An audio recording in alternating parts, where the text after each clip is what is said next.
Hello friend. जैसा कि हम 2016 की यूजीसी नेट जेआरएफ का पेपर का डिस्कशन कर रहे हैं, तो उसी के सीक्वेंस में हम अपना सेकंड पार्ट का डिस्कशन करेंगे। इससे पहले हमने 25 क्वेश्चंस का ऑलरेडी डिस्कशन कर लिया है इसी सेक्शन से, और इस सेक्शन में हम 25 क्वेश्चन का डिस्कशन करेंगे और रिमेनिंग जो बचेगा उसका 25 का नेक्स्ट वीडियो में करेंगे। तो विदाउट वेस्टिंग टाइम हम अपना स्टार्ट करते हैं क्वेश्चन का डिस्कशन। फर्स्ट क्वेश्चन है आज की वीडियो का कि arrange the following scholar in correct chronological order, कालानुक्रम में इसको दर्शाएं। इन जो जोग्राफर्स हैं, ये स्कॉलर्स हैं, इनको क्रोनोलॉजिकल ऑर्डर में सीक्वेंस में करना है, अरेंज करना है। ये आप देखेंगे प्लेटो, स्ट्रैबो, इराटोस्थेनेस, एरिस्टोटल। इसमें आप स्ट्रैबो को छोड़ देंगे तो सब जोग्राफर ग्रीक जोग्राफर हैं, ये रोमन जोग्राफर हैं। तो हम सबका एक सीक्वेंस और उनके क्या क्या इम्पोर्टेंस है इसको भी साथ में डिस्कस कर लेते हैं, ग्रीक जोग्राफर्स के और रोमन जोग्राफर के। तो पहले पर्सन जो ग्रीक ज्योग्राफी में स्टडी किए जाते हैं उनका नाम है मिलेथेल्स। इनका जो कंट्रीब्यूशन है, ये नेचुरल फिलोसफर कहे जाते हैं, ग्रीक नेचुरल फिलोसफर कहे जाते हैं। इन्होंने फाउंडेशन रखा किसका? साइंटिफिक ज्योग्राफी की स्टडी का। थेल्स क्या है? ग्रीक नेचुरल फिलोसफर है, फाउंडेशन रखा साइंटिफिक ज्योग्राफी का। नेक्स्ट पर्सन आते हैं एनेक्सीमेंडर। पहले पर्सन थे जिन्होंने वर्ल्ड के मैप को ड्रॉ किया, और इन्होंने ज्योग्राफिकल स्टडीज में इस मैप का यूज भी किया। और ये बोलते हैं एनेक्सीमेंडर कि अर्थ फ्लोट करता है स्पेस में फ्रीली, इसके लिए कोई मतलब ये ऑटोमेटिकली फ्रीली मूव करता है एक जगह से दूसरी जगह की तरफ। जो फोर्थ इम्पॉर्टेंट कॉन्सेप्ट था नोमोन, जो कि टाइम साइकिल को मेजर करने के लिए इन्होंने दिया था, और इसी के बेसिस पे इन्हें सोलस्टाइस और इक्विनॉक्स, अर्थ और सूर्य की जो पोजीशन से कंडीशंस डेवलप होती है उनका भी डिस्कशन और अध्ययन किया, स्टडी की थी। थर्ड पर्सन जो आते हैं इसी सीक्वेंस में थे, वो थे पाइथागोरस। तो पाइथागोरस थ्योरम की हम बात करते हैं जब मैथ की पढ़ाई करते हैं, तो इनके दो तीन कॉन्सेप्ट थे जो ज्योग्राफिकली थे थोड़ा सा, तो उसको हम देखते हैं। इन्होंने प्रपोज किया कि जो अर्थ है वो स्फेरिकल फॉर्म में है, और तो स्फेरिकल अर्थ का कॉन्सेप्ट इंट्रोड्यूस करने का जो श्रेय जाता है, जो प्रोपाउंड करते हैं पाइथागोरस थे। इन्होंने ये जो कंसेप्ट दिया था उसका कोई बेसिस था, तो वो था मैथमेटिकल रीजनिंग, उसकी बेसिस थी। नेक्स्ट पर्सन आते हैं हेक्टियस। हेक्टियस की एक बुक है जो कई बार एग्जाम में पूछी गई है, जिसका नाम था गेस्पेरोडस डिस्क्रिप्शन ऑफ अर्थ। इन्होंने एनेक्सीमेंडर का जो वर्ल्ड मैप था उसको इम्प्रूव किया, जो उसकी शॉर्ट कमिंग थी उसको इम्प्रूव करके और अच्छा बनाने की कोशिश की।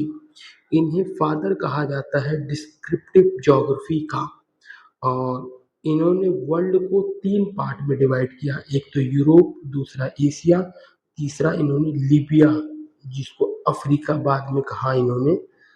तो ये कुछ इम्पोर्टेंट फैक्ट्स, फिगर हैं, स्टडी है मिलेटियस के जो हेक्टेस थे उनकी। नेक्स्ट बहुत इम्पोर्टेंट जोग्राफर आते हैं हेरोडोटस। इन्हें फादर ऑफ हिस्ट्री भी कहा जाता है, और इन्होंने एक बुक लिखी हिस्टोरीज, जो कि 9 वॉल्यूम में है। इन्होंने बोला कि geographically must be treated historically and history must be treated geographically, इस पे क्वेश्चन आया हुआ है, तो ये पता होना चाहिए। नेक्स्ट इन्होंने बोला कि Egypt is a gift of Nile river. Nile river की का गिफ्ट कौन है? इजिप्ट है। तो इन्होंने इजिप्ट के बारे में डिस्क्रिप्शन दी, पर्सिया के बारे में, लीबिया के बारे में। इन्होंने ट्रैवलिंग करते रहे और डिस्कशन दिया। नेक्स्ट जोग्राफर आते हैं हिप्पोक्रेटस।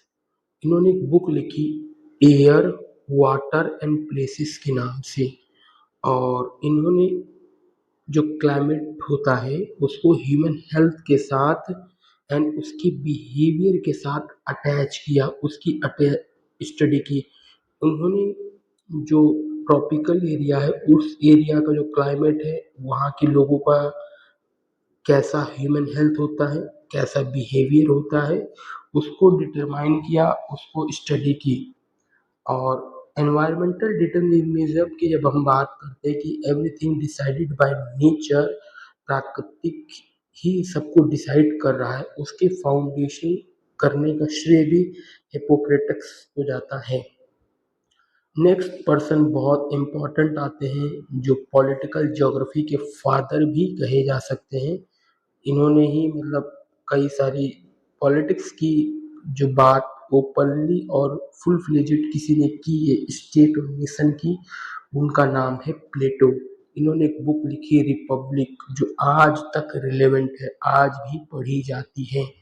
इन्होंने डिस्कस किया कि स्टेट का आइडियल सिचुएशन क्या होता है और लैंड ऑर्गेनाइजेशन कैसे किया जाता है, और इन सभी के साथ साथ उन्होंने एनवायरनमेंट और सोसाइटी की स्टडी की इंटरकनेक्ट करके। इन्हीं के ही डिसाइपल थे, शिष्य थे एरिस्टोटल। एरिस्टोटल ने बोला कि जो अर्थ की स्फेरिसिटी है उसको प्रूव किया इन्होंने लूनार एक्लिप्स के बेसिस पे, और अर्थ को टोरिड जोन में, टेम्परेट जोन में और फ्रिजिड जोन में डिवाइड किया। फॉर एग्जाम्पल ये अर्थ है, अर्थ को ये जो इक्वेटर वाला रीजन है और जो पोलर वाला रीजन है, इसको टॉरिड जोन कहा इन्होंने, इसको फ्रिजिड जोन कहा, और इनके बीच में कुछ एरिया जो बच गए, जो मिडल लेटीट्यूड वाला एरिया था, इसको इन्होंने टेम्परेट जोन कहा। और इन्होंने बोला कि यही एक एरिया है जो हैबिटेबल है। टॉरिड और फ्रिजिड जोन अनहैबिटेबल है, इनहैबिटेबल है, ये बात कही थी एरिस्टोटल ने। इनके बाद आते हैं पाइथेस। पाइथेस ने एक्सप्लेन किया ओशियन की टाइड को और रिलेट किया इसको मून के साथ। और इसके बाद डेकेरियस आते हैं, इन्होंने रेफरेंस जो लिया गया था पैरेलल्स का, और जो मैप बनाया था वर्ल्ड मैप एनेक्सिमेंडर ने, और उसके बाद उसको इम्प्रूव किया था, किसने इम्प्रूव किया था? एनेक्सिमेंडर के बाद उस मैप को जो इम्प्रूव करने का जो श्रेय जाता है, आप देखेंगे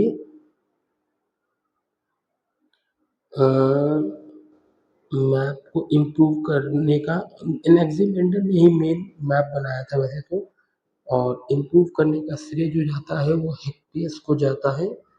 तो उस तरह से इन्होंने भी एक वर्ल्ड मैप बनाया।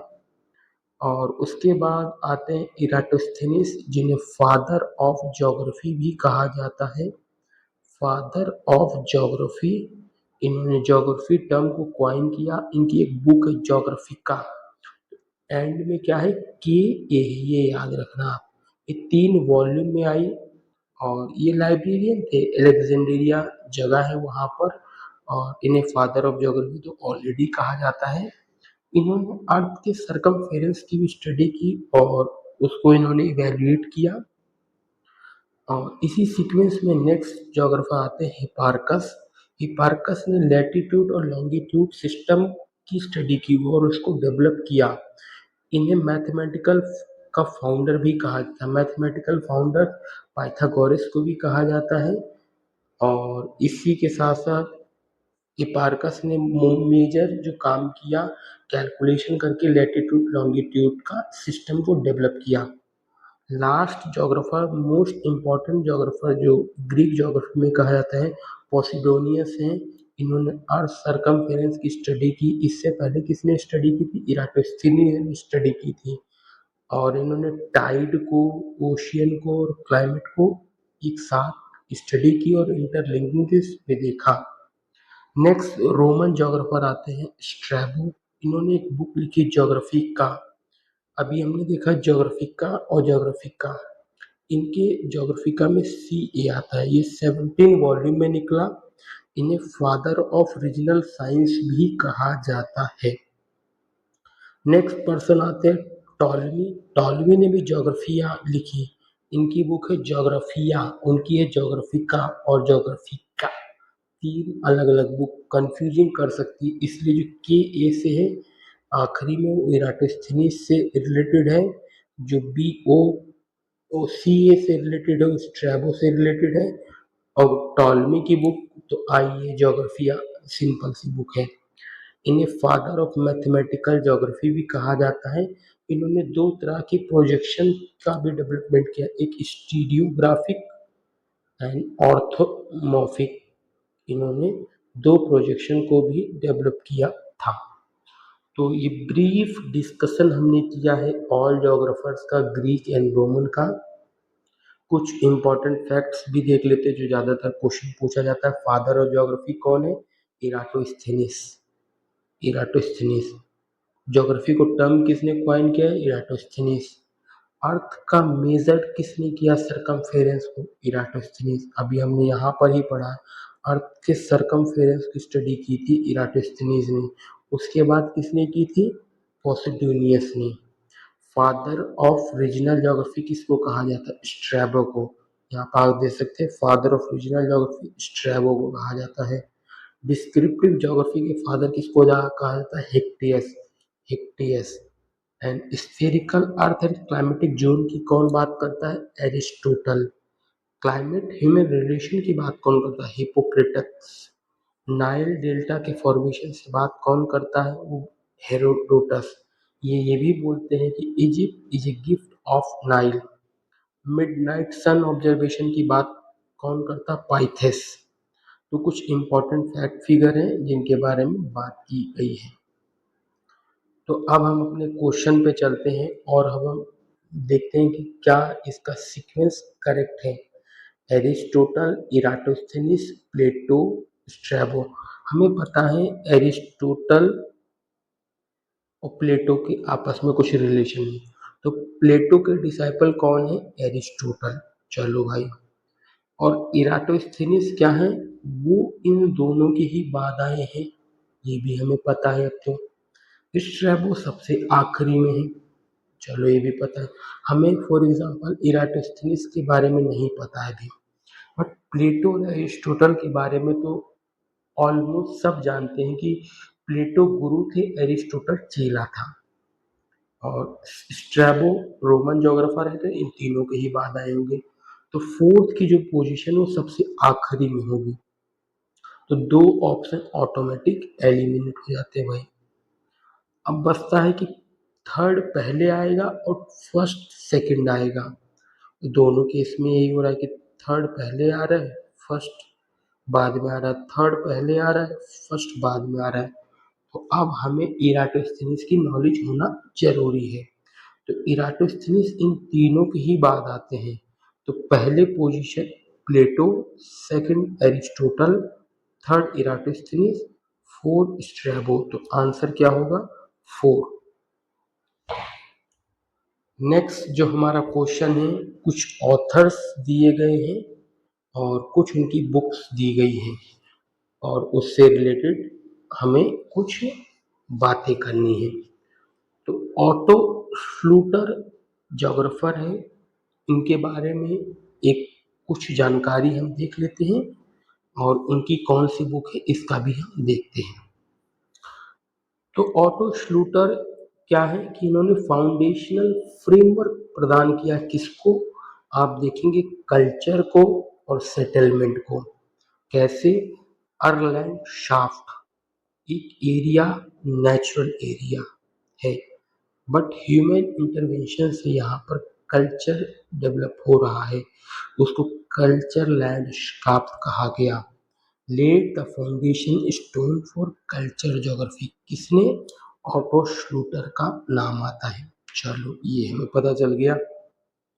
वॉन रिक्टोफन, इस इनके बारे में हमने ऑलरेडी डिस्कशन किया, बट मैं थोड़ा सा बता ही देता हूँ।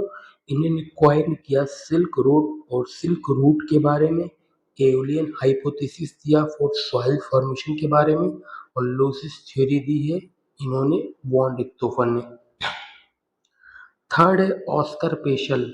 ऑस्कर पेशल को ओरिजिनेटर कहा जाता है डुअलिज्म का, जो फिजिकल ज्योग्राफी और ह्यूमन ज्योग्राफी का डिवीजन करता है।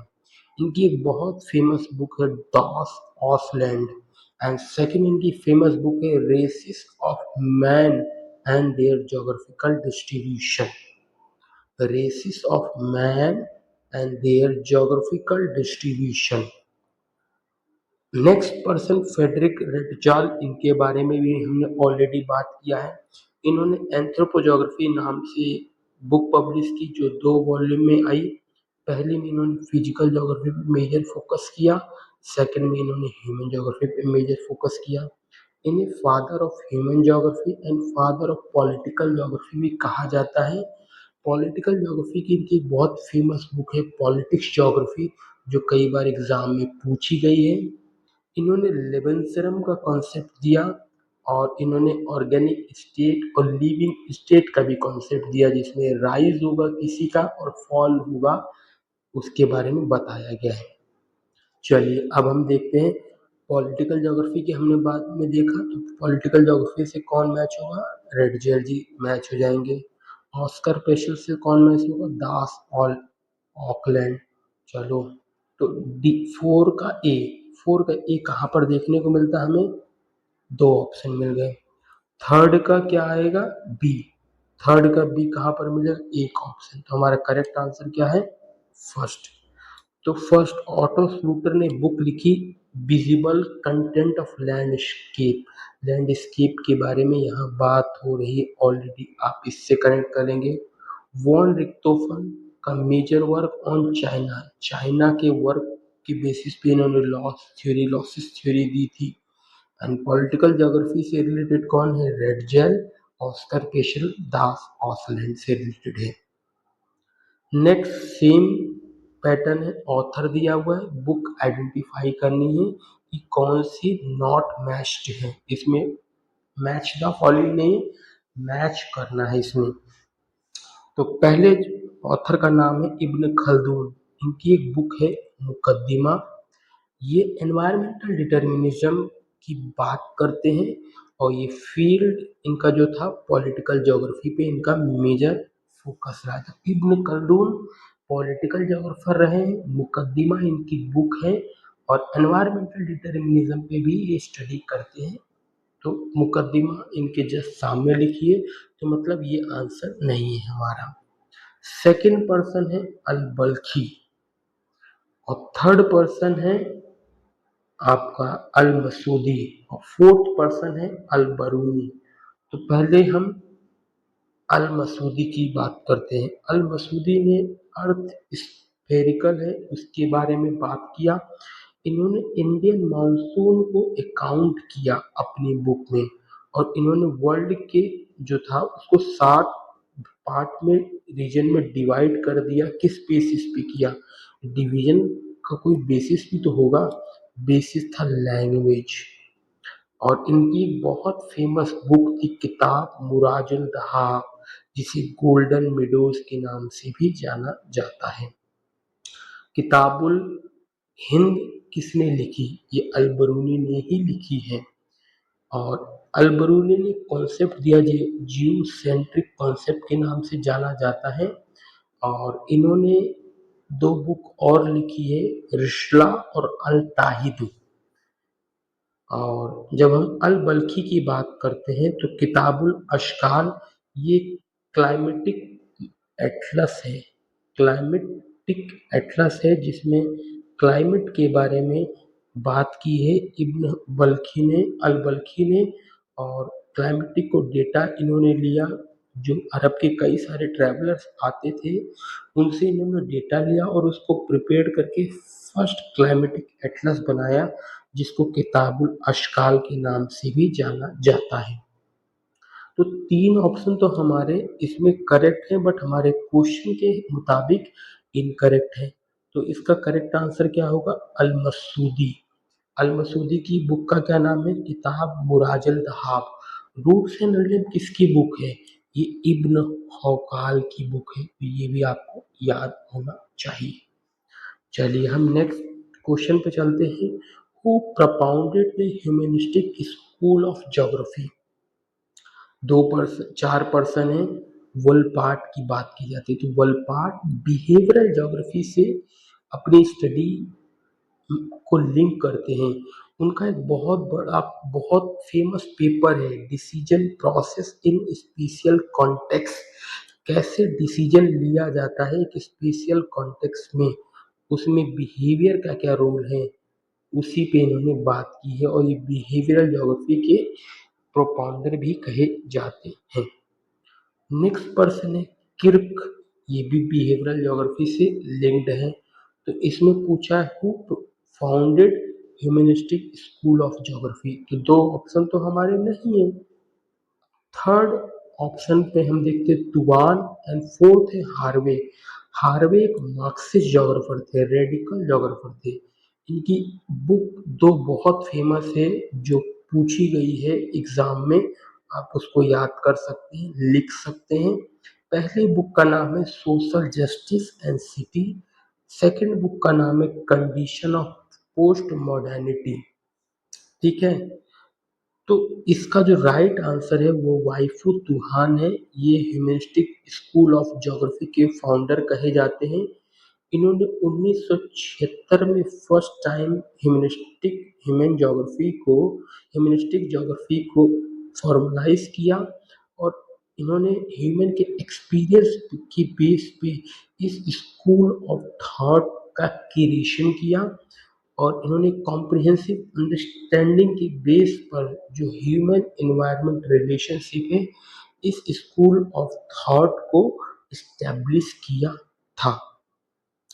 नेक्स्ट क्वेश्चन है which one of the following author has stated there are not necessities but everywhere possibilities and man as a master of this possibility is a judge of their uses। ये बात कौन कहता है? ये question था। तो possibilism की जब हम बात करते हैं, इसमें पॉसिबिलिटीज की बात की है, पॉसिबिलिज्म की बात की जा रही है।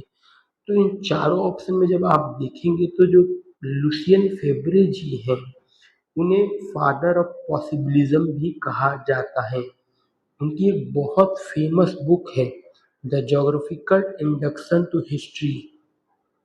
ये लुसियन फेब्रे ने लिखी थी और इन्हें फादर ऑफ पॉसिबिलिज्म भी कहा जाता है। तो इस क्वेश्चन का जो करेक्ट आंसर है वो है ऑप्शन 3।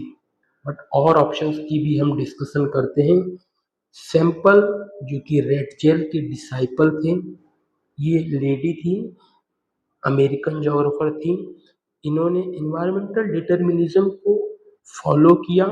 इनकी कुछ इम्पोर्टेंट बुक है जो एग्जाम में कई बार पूछी गई है। पहली बुक है American history and it's geographic condition. Second book है इन्फ्लुएंस ऑफ ज्योग्राफिक एनवायरनमेंट। ऐसे ही जब हम विडाल डी ला ब्लास की बात करते हैं, तो उनके कुछ कंसेप्ट है जिसे जेनरे डिवाई कहा जाता है, मतलब वे ऑफ लाइफ क्या है पर्सन का। नेक्स्ट कॉन्सेप्ट है पेस का कॉन्सेप्ट। इन्होंने बताया कि जो रूरल एरिया का रीजन है वो कैसे डिस्टिंक्ट करता है आसपास की एरिया से, और कैसे अर्बन एरिया से डिस्टिंक्ट करता है उस एरिया को, जो उसकी यूनिकनेस है, जो उसी के बेसिस पे उसको डिस्टिंक्शन मिलता है कि ये एरिया अलग है, ये एरिया अलग है। तो इस एरिया को पेस कहा जाता था। इनकी कुछ फेमस बुक है जैसे Principes de Geographie Humaine and Tableau de la Geographie de la France. दो इनकी फेमस बुक है।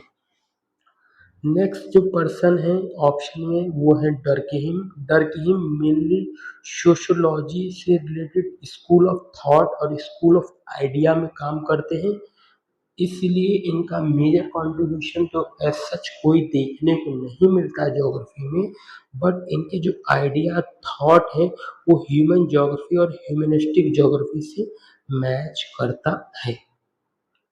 ठीक है, तो नेक्स्ट जो हमारा क्वेश्चन है, who define geography as a human ecology. Human ecology की बेसिस पे कौन ज्योग्राफी को डिसाइड करता है। चार ऑप्शन है, हार्टशॉन, सैंपल, सेफर, बैरोज। तो हार्टशॉन के बारे में हम बात करते हैं, बहुत इंपॉर्टेंट ज्योग्राफर है मॉडर्न ज्योग्राफी में। जब हम इनका डिस्कशन करते हैं, इन्होंने एक बहुत इंपॉर्टेंट कंसेप्ट दिया जिसका नाम है एरियल डिफरेंशिएशन। एरियल डिफरेंशिएशन का कंसेप्ट किसने दिया, हार्टशॉ ने। एरियल डिफरेंशिएशन का मतलब है कि एक एरिया ए है, एक एरिया बी है, एक एरिया सी है। यहाँ का कुछ ना कुछ यूनिकनेस, क्लाइमेट होगा, फिजिकल होगा, डेमोग्राफी होगा। क्लाइमेट होगा, फिजिकल होगा, डेमोग्राफी होगा, क्लाइमेट होगा, फिजिकल होगा, डेमोग्राफी। इसकी बेसिस पे इस एरिया को अलग से पहचाना जाएगा, इस एरिया को अलग से पहचाना जाएगा, इस एरिया को अलग से पहचाना जाएगा। तो इनका जो डिफरेंशिएशन हो रहा है किसी ना किसी आधार पे हो रहा है। इस डिफरेंशिएशन को हार्टशॉन ने कहा ये एरियल डिफरेंशिएशन है। इन्होंने एक डुअलिज्म की जब आप बात करते हैं तो मैथडोलॉजिकल डुअलिज्म पर भी फोकस किया, जिसमें एक systematic geography and second regional geography की बात की। इसका हमने बहुत अच्छे से इलाबोरेटिव डिस्कशन किया, बट मैं थोड़ा सा आपको बता देता हूँ। फॉर एग्जांपल, पूरे इंडिया को हम सेलेक्ट करते हैं और इसके क्लाइमेट के बारे में, फिजिकल फीचर्स के बारे में, डेमोग्राफिक डेटा के बारे में, इकोनॉमी के बारे में डिस्कशन करते हैं। It is called systematic geography. ठीक है, बट हम रीजन को एक रीजन की उठा के सब चीज़ों की डिस्कशन कर लेते हैं छोटे लेवल पे, तो सॉरी, ये दोनों अपोजिट है। थोड़ा सा मैंने हल्का सा रॉन्ग कर दिया। एक स्टेट को मतलब कंट्री को लिया जाए और एक रीजन को लिया जाए, इसके हर फीचर पे डिस्कशन किया जाए। तो रीजनल ज्योग्राफी इसके एक फीचर को लेकर पूरे एरिया पे डिस्कशन किया जाए तो सिस्टमैटिक ज्योग्राफी अप्रोच है। इनकी बहुत फेमस बुक है nature of human geography and second book है perspective on nature of human geography. इन्होंने चार अप्रोचेस की भी बात की जो पॉलिटिकल ज्योग्राफी में पढ़ी जाती है। आप देखेंगे कि पॉलिटिकल ज्योग्राफी की अप्रोचेस को जब पढ़ा जाता है तो चार अप्रोचेस मेजर अप्रोच होती है, जिसमें functional approach, morphological approach, historical approach, power analysis approach. ये क्वेश्चन भी पूछा गया है यूजीसी नेट के पेपर में। चारों अप्रोच के बारे में भी रिसेंट में पूछा गया, आई थिंक 2025 में ये क्वेश्चन पूछा गया है। तो आप इनको ऐसे ही डिस्कस करेंगे और एनालिसिस करेंगे तो आपके लिए दिक्कत नहीं होगा। सैंपल का अभी हमने जस्ट इससे पीछे वाले क्वेश्चन में डिस्कशन किया है, तो आप वहाँ से इनको देख सकते हैं और इस क्वेश्चन का आंसर आपको पता चल जाएगा। शेफर जो थे वो हार्टशॉन के क्रिटिक थे। उन्होंने हार्टशॉन की जो नेचर ऑफ ज्योग्राफी 1939 में पब्लिश हुई उसका क्रिटिसिज्म किया। उन्होंने एक अपना पेपर लिखा जिसको कहा गया exceptionalism in geography, A methodological examination. और इन्होंने फोकस किया nomothetic approach and instead of idiographic. तो नोमोथेटिक अप्रोच को लॉ मेकिंग अप्रोच भी कहा जाता है। वो आइडिया, वो थॉट जिससे थ्योरी बनाई जा सके और उसको यूनिवर्सली एक्सेप्ट किया जा सके, उस अप्रोच को नोमोथेटिक अप्रोच कहा जाता है। तो इस पे, इस आइडिया, इस थॉट पे किसने फोकस किया था, शेफर ने। बैरोज की जब हम बात करते हैं तो अमेरिकन एसोसिएशन ज्योग्राफी में जब एक प्रेसिडेंशियल एड्रेस दे रहे थे तो इन्होंने का जो टाइटल था उस एड्रेस का, उसमें नाम था उसका geography as a human ecology, geography को ह्यूमन इकोलॉजी के फॉर्म में पढ़ना, उसके पर्सपेक्टिव से समझने को फर्स्ट टाइम बैरोज ने प्रेसिडेंशियल जब एड्रेस दे रहे थे अमेरिकन एसोसिएशन ज्योग्राफी में, तब डिस्कस किया। तो इसका राइट आंसर क्या होगा? Option fourth. नेक्स्ट ज्योग्राफर की हम बात करते हैं, नेक्स्ट टॉपिक की हम बात करते हैं। कुछ ज्योग्राफर्स का नाम लिखा है और उनके कॉन्ट्रीब्यूशन दिए गए हैं। तो फर्स्ट ज्योग्राफर कौन है? एल डी स्टैम्प, डुडले स्टैम्प कहा जाता है इन्हें। ये एग्रीकल्चर ज्योग्राफर है। तो एग्रीकल्चर ज्योग्राफर है तो लैंड यूटिलाइजेशन सर्वे किया इन्होंने। और अप्लाइड ज्योग्राफी की बात की इन्होंने कि कैसे ज्योग्राफी के फीचर्स को, आइडिया को, थॉट को अप्लाइड किया जा सके एग्रीकल्चर में, लैंड यूज प्लानिंग में, लैंड यूटिलाइजेशन सर्वे में। इनकी दो इम्पॉर्टेंट बुक है, the geography of life and death. Second book है the land of Britain, it uses and misuse. ठीक है, तो डुडले स्टैम्प एग्रीकल्चर ज्योग्राफर हैं और इन्होंने लैंड यूटिलाइजेशन सर्वे, लैंड यूज प्लानिंग पे फोकस किया। दो इनकी मेजर बुक है, उनको आप याद कर सकते हैं। Next person father of classical geography period के हैं अलेक्जेंडर वॉन हम्बोल्ट। घूमने फिरने वाला आदमी, एक जगह से दूसरी जगह जाना, इम्पेरिकल स्टडीज करना, समझना और उनके बेसिस पे अनुभव करके, एक्सपीरियंस करके चीज़ों को बताना, इसलिए इन्हें फादर ऑफ मॉडर्न ज्योग्राफी भी कहा जाता है। ये फाउंडर है सिस्टमैटिक ज्योग्राफी। सिस्टमैटिक ज्योग्राफी क्या हुआ? पूरे वर्ल्ड पे को इन्होंने लेकर एक एलिमेंट लिया तो हर एरिया में इसकी स्टडी की, और जब एक ही एरिया को लेकर इस एरिया के हर एंगल की स्टडी की जाती तो वो रीजनल ज्योग्राफी में आता है। इन्होंने एक टर्म कॉइन किया जिसे कोस्मोग्राफी कहा जाता है, और उसके अंदर इन्होंने कोस्मोग्राफी को दो पार्ट में डिवाइड किया, एक अर्नोग्राफी, एक ज्योग्राफी के पार्ट में। ये फॉलो करते थे इंडक्टिव अप्रोच और इम्पेरिकल मॉडल। इम्पेरिकल मॉडल क्या है? Experience base. जब ये घूम रहे हैं तो एक्सपीरियंस बेस्ड मॉडल की बात कर रहे हैं। इंडक्टिव मतलब कुछ लोगों को ही ये जान पा रहे हैं, कुछ लोग पर्टिकुलर लोगों से एक जनरलाइज व्यू बना के जनरल व्यू देते हैं। इनके नाम पे ही हम्बोल्ट कोल्ड करंट डिस्कवर किया गया। इन्होंने हम्बोल्ट कोल्ड करंट का डिस्कवर किया जिसे पेरुवियन कोल्ड करंट कहा जाता है, बट इनके डिस्कवरी के बाद उसको हम्बोल्ट कोल्ड करंट भी कहा जाता है। इन्होंने एक टर्म कॉइन किया जिसको परमाफ्रॉस्ट कहा जाता है। ये एक बुक लिखते हैं कॉस्मोस और सेकंड बुक लिखते हैं एशिया सेंट्रल। ये बिलीव करते हैं नेचर की यूनिटी में। तो इनसे रिलेटेड जितने भी फैक्ट्स, फिगर, बुक्स और कॉन्सेप्ट वो हमने डिस्कस किए।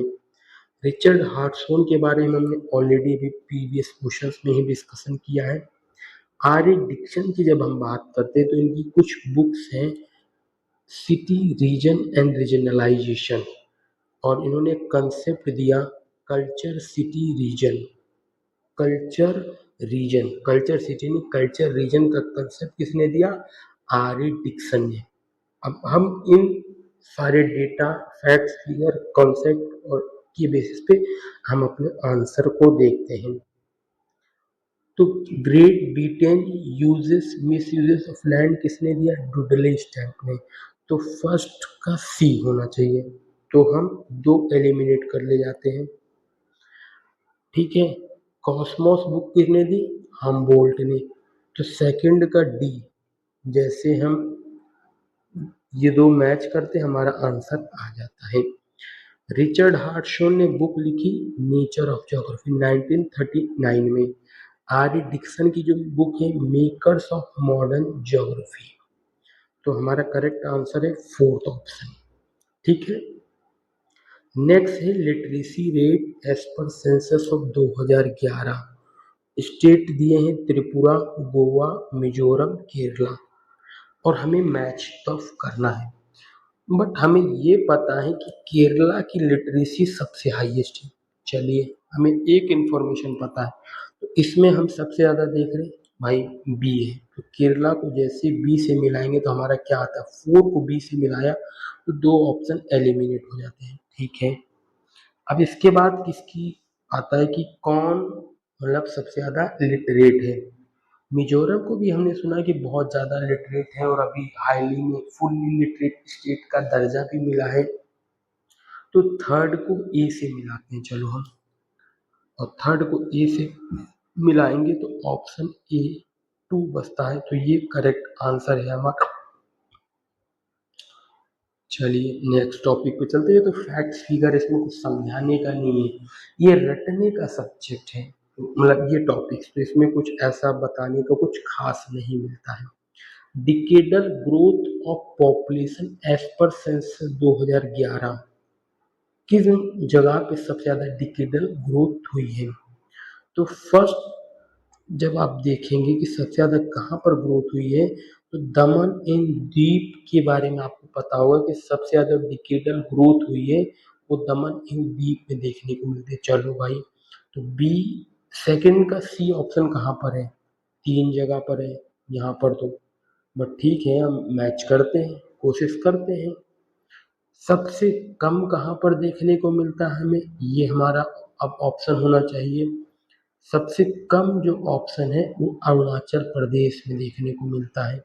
ये ऑप्शन क्या है, इन ऑप्शंस में जब हम देखते हैं तब की बात कर रहा हूँ, ओवरऑल की बात मैं नहीं कर रहा हूँ। तो अरुणाचल प्रदेश को डी से मिलाते हैं तो हमारा आंसर ऑटोमेटिक आ जाता है। तो राइट आंसर है second, Arunachal Pradesh 26.03, Daman and Diu 53.73 and Meghalaya का है 27.95 एंड पुदुचेरी का है 28.08। नेक्स्ट टॉपिक पे, नेक्स्ट क्वेश्चन पे हम चलते हैं।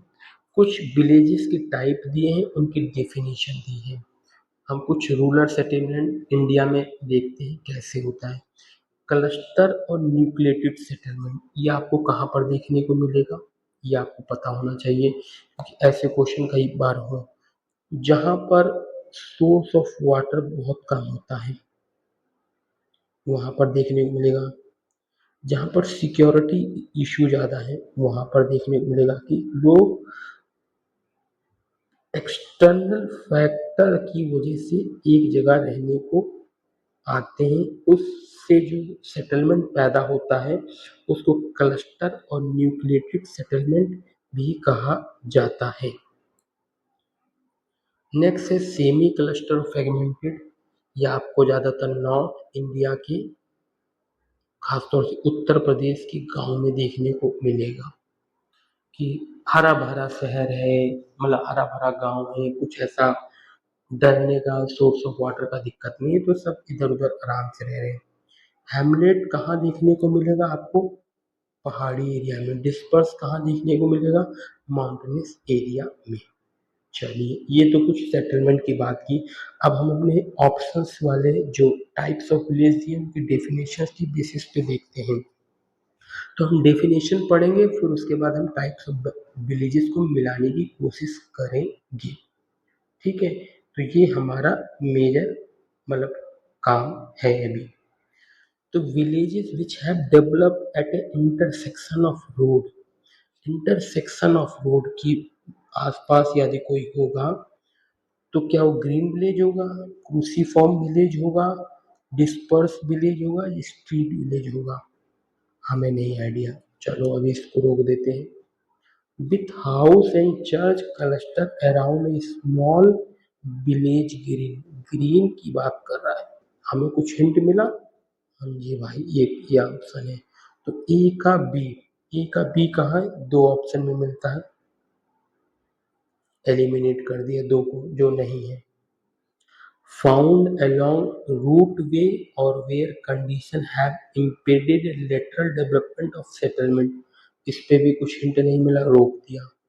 Isolated farm and dwelling are scattered irregularly throughout countryside, isolation की बात कर रहा है, तो ये किससे रिलेटेड थोड़ा थोड़ा मिलेगा आपको, जब आइसोलेशन वाला आप देखिए डिस्पर्स की बात कर रहे थे ना हम यहाँ पर, आइसोलेशन में लोग हैं ना यहाँ पर, तो इसको हम मिला देंगे इससे।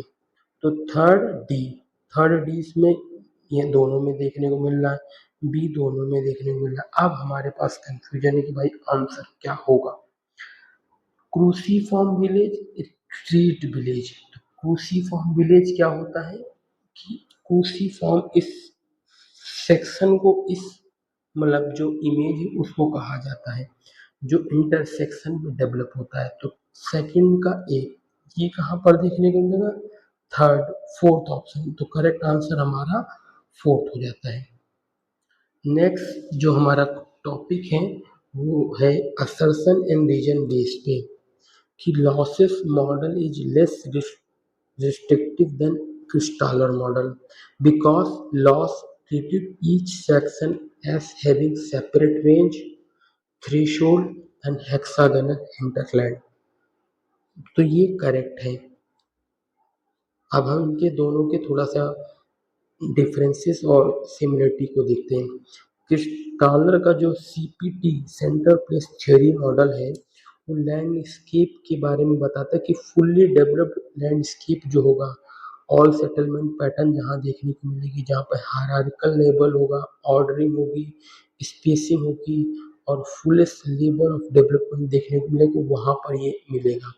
बट जब लॉस का मॉडल देखते हैं तो ऐसा नहीं कि जहाँ पर लैंडस्केप फुल्ली डेवलप होगा वहीं पर देखने को मिलेगा, बल्कि ये स्टेजेस ऑफ डेवलपमेंट और spatial organization on basis of geographical geometrical pattern जहाँ पर एब्सेंट है वहाँ पर भी देखने को मिलेगा।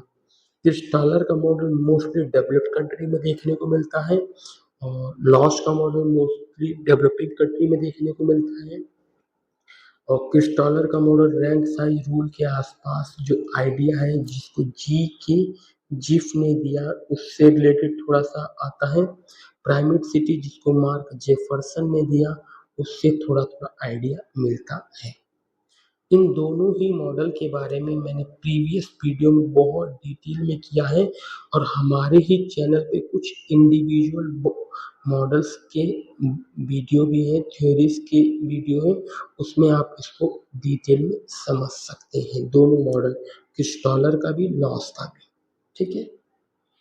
Next, which one of the following principle explain importance of transportation cost as it maximum the number of central place on straight line। तो आपको भाई मैं एक चीज बता रहा हूँ, MTA तीन है, मार्केट, ट्रांसपोर्ट, एडमिनिस्ट्रेशन। एडमिनिस्ट्रेशन कोई भी रीजन होगा तो एडमिनिस्ट्रेशन सबको कवर करने की कोशिश करेगा, इसकी रेंज में सब आए, इसकी वैल्यू 7 होगी। ट्रांसपोर्टेशन की वैल्यू क्या होगी, मिडल में होगी तो 4। मार्केट में कंपटीशन बहुत होता है इसलिए इसकी वैल्यू कहाँ होगी, 3। ठीक है। तो central, which one of the following principle explain importance of transport cost as it maximize the number of central place on straight line routes। किस डॉलर के थ्योरी के बेसिस पे है तो इसको ट्रैफिक कहा जाएगा। यहाँ आप देखेंगे K3 market principle, transport principle K4, administrative principle K7। ये याद कर लीजिए, मुझे लगता है करीब 10 टाइम ये पूछा जा चुका है ये क्वेश्चन। आपको केवल प्रिंसिपल की वैल्यू याद होनी चाहिए। Market K3, transport K4, administrative K7। Next जो क्वेश्चन है उसके बारे में हम बात करते हैं।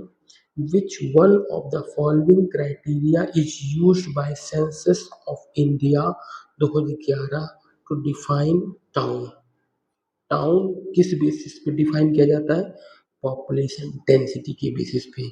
हम देखते हैं कि टाउन और शहर एरिया, अर्बन एरिया जो हम डिसाइड करते हैं 2011 के सेंसस के अकॉर्डिंग, ऐसा एरिया जहाँ की मिनिमम पॉपुलेशन 5000 हो और वहाँ 75% और उससे ज़्यादा लोग जो मेल है वो वर्किंग पॉपुलेशन होनी चाहिए, वो भी नॉन एग्रीकल्चर एक्टिविटी में।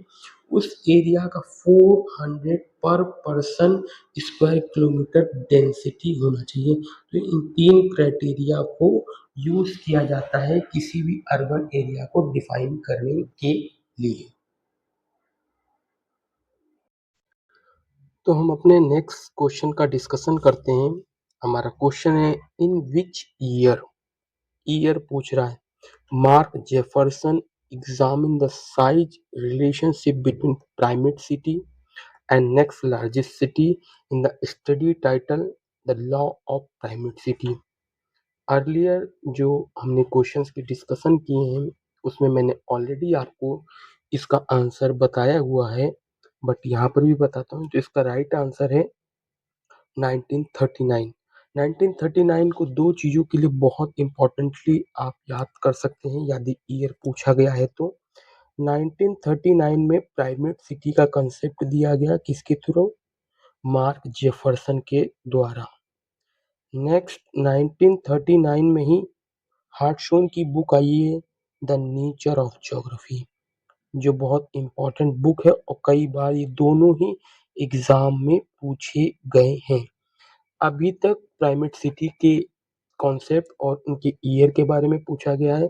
द नेचर ऑफ ज्योग्राफी की बुक का मैच द फॉलोइंग में पूछा गया, बट इसका अभी ईयर नहीं पूछा है। तो इन फ्यूचर कभी भी ये क्वेश्चन हो सकता है एग्जामिनर के लिए आपके एग्जाम पॉइंट ऑफ व्यू से। ठीक है, तो थोड़ा सा हम इसको समझने की कोशिश करते हैं। प्राइमेट सिटी क्या है?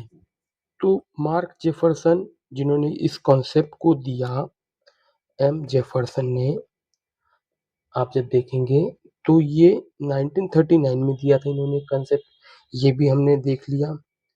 ये एक अमेरिकन जोग्राफर थे, ये भी पता होना चाहिए, अमेरिकन जोग्राफर थे। इन्होंने बोला कि कोई भी सिटी, यदि ये सिटी ए है, ये स्मॉल स्मॉल सिटीज होंगी इसके आसपास कई सारी, और इस सिटी की जो पॉपुलेशन है वो 2x होगी इनसे, किसी से भी, या उससे भी ज़्यादा। इन टर्म्स ऑफ केवल पॉपुलेशन ही नहीं, इन्होंने बोला कि इकोनॉमिक अपॉर्चुनिटी के मामले में, पॉलिटिकली पावर के मामले में, इंडस्ट्रियल ग्रोथ के मामले में और कल्चरली भी ये इनसे 2x होगी। जो अर्बन एरिया होगा जहाँ पर ज़्यादा लोग होंगे वहाँ पर डिफरेंट कल्चर्स भी आएंगे ना, और जब डिफरेंट कल्चर आएंगे तो इसे कल्चरल पॉट रीजन भी कहा जाता है, कल्चरल पॉट रीजन। ठीक है, तो ये some idea, some differences, some important facts हमने इस क्वेश्चन से रिलेटेड देखा। हमारा राइट आंसर क्या है? 1939। नेक्स्ट जो टॉपिक है, नेक्स्ट जो क्वेश्चन है हमारा, वो मैच द फॉलोइंग से रिलेटेड है। मैच द फॉलोइंग में हमें कुछ मिनरल्स दिए गए हैं और कुछ पर्टिकुलर उनके मतलब मिनरल ओर्स दिए गए हैं, उनका आपस में मैच करना है। तो ये तो रटने वाला है, इसमें कोई ऐसा कुछ खास समझाने का नहीं है, बट याद करने का थोड़ा सा मैं तरीका बताने की कोशिश करूंगा। कॉपर मिनरल है, तो इसका मिनरल और भी जो है वो सी से ही स्टार्ट होगा, तो चारकोपेराइट, चारकोपेराइट। ठीक है, सी, सी। चलिए एक हमारा मिलता है, तो फर्स्ट का डी, तो हमारा आंसर ऑटोमेटिक आ जाएगा। बट अभी हम और को भी देखने की कोशिश करते हैं। नेक्स्ट है limonite, limonite iron, L I, एक तरह से सिमिलर सा हो जाता है, डंडा केवल एक डंडा इधर ऐड हो रहा है, तो थोड़ा सा ऐसे याद कर सकते हैं आप लोग। मुस्कोवाइट माइका, दोनों एम से स्टार्ट हो रहे हैं, एम से स्टार्ट हो रहे हैं।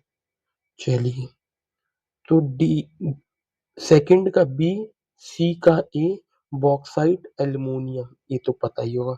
बॉक्साइट का जो बेस्ट माइनिंग एरिया है क्या है, हम बात करते हैं मध्य प्रदेश में है बालाघाट, ये भी कई बार एग्जाम में पूछा गया है, बालाघाट। नेक्स्ट जो क्वेश्चन है हमारा असर्शन और रीजन का है, जिसमें फूड लूज इंडस्ट्री के बारे में पूछा गया है। तो असर्शन बोलता है कि footloose industry are having high mobility. ठीक है। रीजन है the industry is skill based. ठीक है। तो फर्स्ट हम फूड लूज इंडस्ट्री के बारे में थोड़ा सा जानते हैं, फिर हम आंसर देने में सुटेबल होंगे इसके लिए। तो फूड लूज इंडस्ट्री क्या होती है? बहुत आसान भाषा में बोलूं तो ऐसी इंडस्ट्री जो कहीं पर भी लगाई जा सकती है, जो रॉ मटेरियल पे डिपेंडेंट ना हो। ये रॉ मटेरियल पे डिपेंडेंट नहीं है, और लेबर ऑलवेज और तरफ इक्वली अवेलेबल है। ठीक है। रॉ मटेरियल पे डिपेंडेंट नहीं है और लेबर हर तरफ इक्वली अवेलेबल है। Transport cost transport cost equal है हर तरफ, तो अब कहीं पर भी लगाई जा सकती है। इसमें कोई स्पेसिफिक रॉ मटेरियल की जरूरत नहीं है, मार्केट के बिल्कुल पास होना चाहिए या दूर होना चाहिए, इसका भी कोई फर्क नहीं है। तो फूड लूज इंडस्ट्री को सिंपल बोले, इनकी इंडस्ट्रियल लोकेशन में फ्लेक्सिबिलिटी होती है। इंडस्ट्रियल लोकेशन में फ्लेक्सिबिलिटी होती है। थोड़ा सा और डीप में हम चलते हैं।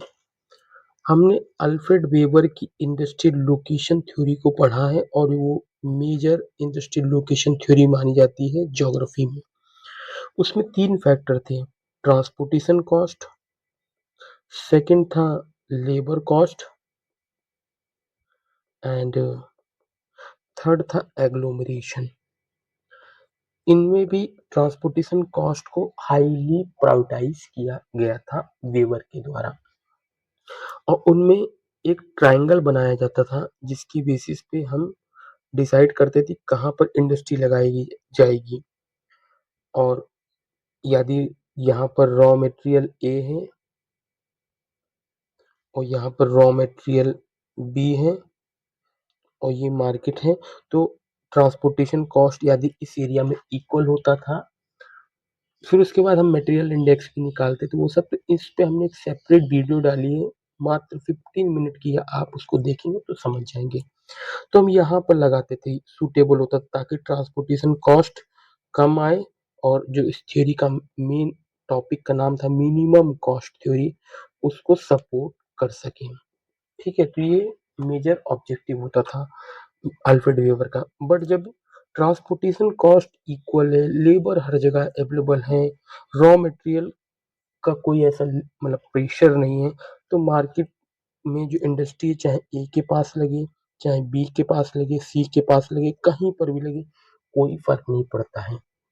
तो लोकेशन की क्या है, इसमें फ्लेक्सिबिलिटी देखने को मिलती है। इंडस्ट्रियल लोकेशन में फ्लेक्सिबिलिटी देखने को मिलती है, कहीं पर भी लगाई जा सकती है। ठीक है। इसका बेस्ट एग्जाम्पल यदि आप कहेंगे तो मैं कह सकता हूँ कि सॉफ्टवेयर, कंप्यूटर सॉफ्टवेयर कंपनीज, ये ज्यादातर कहाँ पर लगी है? बेंगलोर में। ठीक है। हमने देखा बेंगलोर में लगी पड़ी है। तो बेंगलोर में लगने के लिए ना तो इनको आयरन ओर की जरूरत चाहिए, ना कोल की जरूरत चाहिए, ना पोर्ट की जरूरत चाहिए, किसी भी ऐसी नीड नहीं है। इनको थोड़ा सा लैंड चाहिए, और अपने जो इंस्ट्रूमेंट है वो ऑलरेडी प्रिपेयर्ड आते हैं, वहां पर लगा के अपनी इंडस्ट्री चालू कर देते हैं। लैंड कॉस्ट इनमें इंपॉर्टेंट होता है। यदि लैंड कॉस्ट इंक्रीज हो जाएगा, ये अपना हैदराबाद भी शिफ्ट कर सकते हैं, पुणे शिफ्ट कर सकते हैं, मुंबई भी शिफ्ट कर सकते हैं, कहीं पर भी शिफ्ट कर सकते हैं, ऐसा कोई लोड नहीं आता है। तो इसमें स्किल बेस्ड का रोल है, ये तो हम जान गए हैं। बट इसमें ट्रांसपोर्टेशन कॉस्ट का कोई भी ऐसा लोड देखने को नहीं मिलता है। तो ये जो असर्शन और रीजन है ये करेक्ट है, और हमारा आंसर है ए। नेक्स्ट हम देखते हैं एग्रीकल्चर सिस्टम, जो कि विटलसे ने दिया था, डेरविन विटलसे जिनको कहा जाता है, और कौन कौन सी कंट्री इनके मतलब अकॉर्डिंग टू डेरविन विटलसे उस कैटेगरी में आती है, उस पर हम डिस्कशन करेंगे। तो डेरविन विटलसे ने 1936 में एक मतलब क्लासिफिकेशन दिया एग्रीकल्चर रीजन का वर्ल्ड एग्रीकल्चर को, और उसको मेजरली बहुत फेमसली हम समझें तो agriculture major agriculture region of earth भी कहा जाता है, रीजन ऑफ द अर्थ कहा जाता है। इनको 30 रीजन में भी डिवाइड किया विटलसे ने पूरे वर्ल्ड को, एग्रीकल्चर को। और 5 एग्रीकल्चर सिस्टम के बारे में इन्होंने बताया, जिसमें इन्होंने एक बात की, नोमैडिक हर्डिंग की, मतलब एक जगह से दूसरी जगह पशुओं के साथ घूमना। तो ये कहाँ से, कौन से एरिया में सबसे ज्यादा देखने को मिलेगा? ज्यादातर डेजर्ट एरिया में आप देखेंगे, वहां पर ये देखने को मिलेगा। तो उसके लिए कौन सा इंपॉर्टेंट एरिया हो सकता है? Sahara and Central Asia, according to Darwin से। नेक्स्ट इन्होंने बोला livestock ranching. Livestock ranching में क्या है कि बड़े बड़े फार्म बनाए जाएंगे, कमर्शियल लाइफ स्टॉक रेयरिंग की जाती है। ये कहाँ पर ज्यादातर देखने को मिलेगा? यूएसए में, ऑस्ट्रेलिया में, अर्जेंटीना में देखने को मिलता है। तो इन दो के बेसिस में हम थोड़ा सा अपने आंसर को मतलब चेक करते हैं कि भाई हम कहाँ तक, क्या हम आंसर तक पहुंच पा रहे हैं कि नहीं। सेंट्रल एशिया की बात की गई, सहारा की बात की गई, तो सेंट्रल एशिया में क्या आता है? मंगोलिया आता है भाई। तो 1 को हम डी से मिलाते हैं, 1 को डी से हमारा डायरेक्ट आंसर आ जाएगा। थर्ड, थोड़ा सा और हम टेस्ट करते हैं। हमने लाइफ स्टॉक रेंचिंग की बात की है, किससे? यूएसए, ऑस्ट्रेलिया, अर्जेंटीना की बात करते हैं। तो life stock wrenching Australia, Argentina, Argentina के आसपास देखेंगे तो ब्राजील भी देखने को मिलता है आपको, तो ब्राजील से टच करेंगे। क्या सेकंड जो हमारा डी है, जो फोर्थ है, क्या वो ए से कंफर्म होता है? हाँ जी, कंफर्म होता है। तो हमारा ये पॉइंट भी ठीक हो जाएगा। नेक्स्ट है मेडिटेरियन एग्रीकल्चर। मेडिटेरियन कंट्रीज की भी आप बात करेंगे, आप वहां से देखेंगे तो मोरक्को उन मेडिटेरियन कंट्रीज में ही आता है। तो मेडिटेरियन एग्रीकल्चर यहाँ पर देखने को मिलेगा। कमर्शियल डेयरी फार्मिंग की जब हम बात करते हैं, तो कमर्शियल डेयरी फार्मिंग में क्या देखने को मिलेगा? न्यूजीलैंड। तो हमारा करेक्ट आंसर क्या हो गया? 3। जो एग्रीकल्चर सिस्टम की बात की गई है, विटलसे ने सेम ऐसे नहीं दिया है। नॉर्मेडिक सेम है, लाइफ स्टॉक सेम है। थर्ड उन्होंने बोला है शिफ्टिंग कल्टीवेशन की बात की उन्होंने। जब स्लैश एंड बर्न कल्टीवेशन की बात की गई, तो ये कहाँ पर ज्यादातर देखेगा? जहाँ पे ट्राइबल्स पीपल रहते हैं, जंगलों में देखने को मिलेगा आपको ज्यादातर। नेक्स्ट उन्होंने बोला intensive intensive subsistence agriculture, subsistence agriculture की बात की। ये कहाँ देखने को मिलता है? साउथ एंड ईस्ट एशिया में, जहां पर पॉपुलेशन बहुत ज्यादा हो। इंडिया के गैंगटिक प्लेन में आपको ये देखने को मिलेगा, गैंगटिक प्लेन में, क्योंकि पॉपुलेशन प्रेशर बहुत है, रिसोर्सेस कम है, तो वहां पर इंटेंसिव सबसिस्टेंस एग्रीकल्चर देखने को मिलेगा। कमर्शियल प्लांटेशन की जब हम बात करते हैं जैसे, तो वो कहाँ देखने को मिलेगा? टी जहाँ पर उगाए जाते हैं, कॉफी जहाँ पे उगाया जाता हो, रबड़ जहाँ पे उगाया जाता हो, शुगर केन जहाँ पे उगाया जाता हो, तो ये कमर्शियल एग प्लांटेशन में आएंगे। तो 5 एग्रीकल्चर सिस्टम की बात की थी विटलसे ने, उसको भी आप याद कर सकते हैं, क्योंकि कभी कभी क्या होगा कि 5 दे दिया जाएगा और पांचों में से बोला जाएगा कि 1 2 3 2 3 4 ऐसे। तो पहला है नोमेडिक हर्डिंग, सेकंड है लाइफ स्टॉक रेंचिंग, थर्ड है शिफ्टिंग कल्टीवेशन, फोर्थ है intensive subsistence agriculture, and fifth है commercial agriculture, commercial plantation. 13 agriculture region है, इस पे भी कई बार पूछा गया है, तो आप इनको आसानी से समझ सकते हैं। तो हमारा करेक्ट आंसर थर्ड है। हम नेक्स्ट अपने क्वेश्चन पे चलते हैं, जो कि इसी से रिलेटेड है, स्पेन से रिलेटेड है, कि Spain is one of the economically developed countries of the world. हम तो ये पढ़ते हैं भाई कि यूरोप की मेजॉरिटी जो वेस्टर्न कंट्रीज और डेवलप्ड है, तो ये करेक्ट मान लेंगे।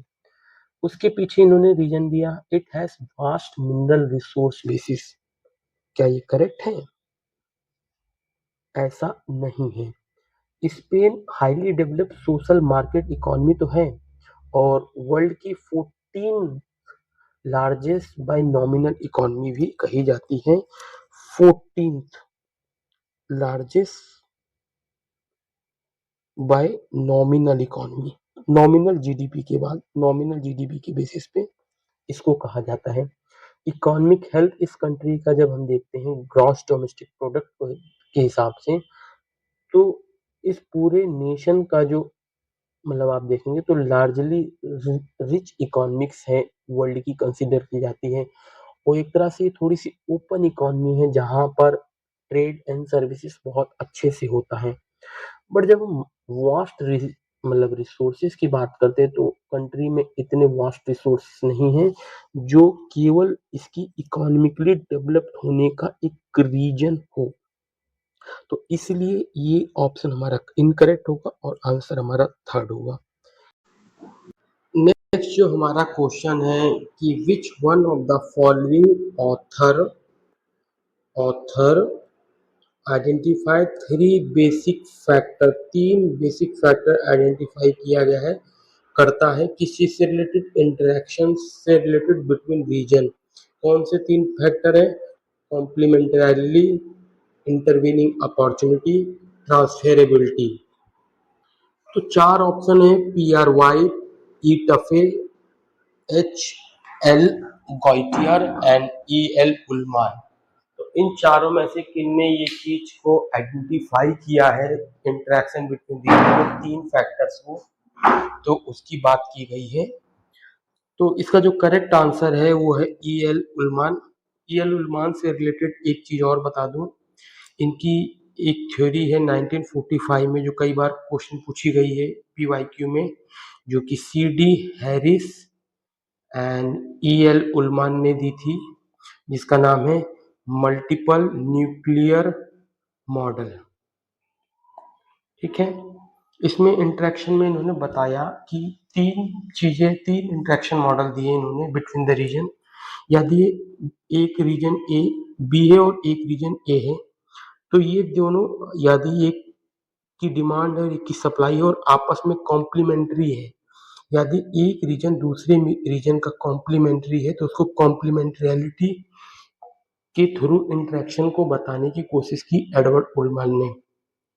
सेकेंड वो बताते हैं यदि रीजन तीन आ जाते हैं ए बी सी, तो ए बी में तो इंटरेक्शन था ही, बट सी आने की वजह से एक इंटरवेनिंग अपॉर्चुनिटी मिलती है ए को कि वो सी के साथ भी इंटरेक्ट करे, और कुछ यदि उसको बेनिफिट मिल रहा है ट्रांसपोर्टेशन जाने के लिए, यहाँ से जा रहा है कुछ प्रोडक्ट एक्स लेने, वही सेम प्रोडक्ट एक्स यहाँ पर सस्ता मिल रहा है तो वो सी में जाएगा, तो एक इंटरवेनिंग अपॉर्चुनिटी उसको मिलती है। और थर्ड है ट्रांसफेरेबिलिटी, केवल जब दो ही रीजन है तो एक से ए से बी की तरफ ही जाएगा। तो तीन तरह के इंटरेक्शन मॉडल की बात एडवर्ड उलमन ने की अपने स्पेशल इंटरेक्शन मॉडल में, और ई एल उलमान ने, जो एडवर्ड उलमान है, उनकी एक बहुत इंपॉर्टेंट अर्बन ज्योग्राफी में थ्योरी है जिसको मल्टीपल न्यूक्लियर मॉडल भी कहा जाता है, सी डी हैरिस और ई एल उलमान ने 1945 में दी थी। ठीक है, नेक्स्ट जो हमारा क्वेश्चन है कि which one of the following code is correct, correct है to show optimal location to profitability. Profitability की बात कर रहे हैं कि सबसे ज्यादा प्रॉफिट कहाँ पर देखने को मिलेगा, तो हमें क्या करना होता है, total revenue minus total cost, वो आप करेंगे तो सबसे ज्यादा प्रॉफिट आपको खुद ही मिल जाएगा कि प्रॉफिट जहाँ पर सबसे हाईएस्ट आएगा वहां पर लोकेशन लगाना सबसे ज्यादा इम्पोर्टेंट है। तो आप ही देखेंगे ये टोटल रेवेन्यू का लाइन है, और आप इस लाइन को देखते हैं ये टोटल कॉस्ट की लाइन है। तो इससे सबसे बेस्ट आपको समझना है तो आपको देखना होगा कि डिस्टेंस दोनों में सबसे ज़्यादा कहाँ है, विच प्लेस और विच लोकेशन वो जगह सबसे ज़्यादा प्रॉफिटेबल होगी। यहाँ पर आप देखते हैं लोकेशन बहुत मतलब डिस्टेंस बहुत कम है, यहाँ डिस्टेंस कम है, यहाँ डिस्टेंस कम है, बट इस लोकेशन पे डिस्टेंस सबसे ज़्यादा देखने को मिलेगी आपको। तो यही इसका करेक्ट आंसर होगा प्रॉफिटेबिलिटी का। ये एक सिंपल सा हैक है इसका आंसर निकालने के लिए। तो इस क्वेश्चन का आंसर है option 3 C. Next question, how many number of intersecting link between 6 node. 6 node दिए गए हैं यहाँ पर, 1 नोड, 2 नोड, 3 नोड, 4, 5, 6, इनके बीच इंटरसेक्शंस की बात की गई है। तो इसको भी हम देख लेते हैं कितने इंटरसेक्शंस हैं।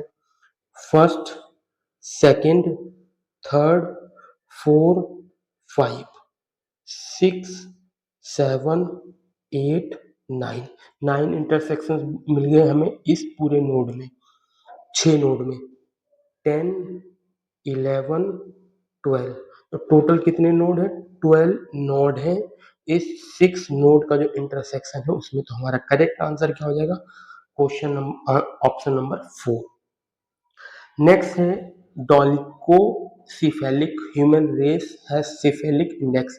सिफेलिक इंडेक्स में ब्रेन की मैपिंग की जाती है और उसके बेसिस पे हम बताते हैं कि कौन सी कैटेगरी में मतलब ये बच्चों का मतलब माइंड है, एडल्ट का माइंड है, ओल्ड एज का माइंड है। ये मुझे तो आउट ऑफ बॉक्स क्वेश्चन लगा पूरे पेपर में, बट हमें तो डिस्कस तो करना ही है। इसका करेक्ट आंसर है लेस देन 75। इतना ही इस पे हम डिस्कशन करेंगे। नेक्स्ट क्वेश्चन है, थ्रू आउट 19 सेंचुरी, 19वीं शताब्दी की बात हो रही है, 1801 से लेकर 1899 के बीच, Russia was interested in acquiring Turkey. Turkey को एक्वायरिंग करने का क्या रीजन रहा है रसिया का 19वीं शताब्दी में। आप एक इंपॉर्टेंट देखेंगे, रसिया को सेंटर माल के एक थ्योरी बनाई गई है जिसका नाम है हार्टलैंड थ्योरी। हार्टलैंड थ्योरी किसने दी, मैकेंडर ने दी थी ये थ्योरी, आपको ये पता होगा। तो इसका बेसिक रीजन क्या था कि जो रसिया की तरफ इन्वेट करना चाहता था, मतलब रसिया इन्वेट करना चाहता था टर्की में। तो इसका जो बेस्ट एग्जांपल है और जो आंसर है वो एक्सेस टू मेडिटेरियन सी देखने को मिलता है। मेडिटेरियन सी को एक्सेस करना चाहता था ताकि उसकी कनेक्टिविटी ओशियन से हो सके और उसको ट्रांसपोर्टेशन और ट्रेड में हेल्प हो सके, इसलिए उसने सेकंड ऑप्शन को करेक्ट मानते हैं। नेक्स्ट जो टॉपिक है, which one of the following statement is not true about humanism in geography. Humanism से रिलेटेड कौन सा ऑप्शन इसमें करेक्ट नहीं है, करेक्ट नहीं है, ये हमें देखना। Is not true about humanism in geography. तो humanism does not treat human as a machine, सही बात है। क्वांटिटेटिव रिवोल्यूशन में यही प्रॉब्लम आ रही थी कि वो मशीन की तरह देखने की कोशिश कर रहा था, बट ह्यूमन के फील को, इमोशंस को भी कंसीडर करना, उसके परसेप्शन को, उसके माइंड को कंसीडर करना ही मेन आइडिया था ह्यूमनिज्म का। तो humanism does not treat human as a machine, definitely human को मशीन की तरह ट्रीट नहीं करता, बट हमें यहाँ इनकरेक्ट ऑप्शन दिखाना है। तो ये तो करेक्ट है बट हमारा आंसर नहीं है। सेकेंड ऑप्शन है, humanistic geography gives importance to human awareness, human consciousness and human duality, correct, ये देता है। नेक्स्ट ऑप्शन है, humanist accept the reduction of space and place to geometrical concept of surface.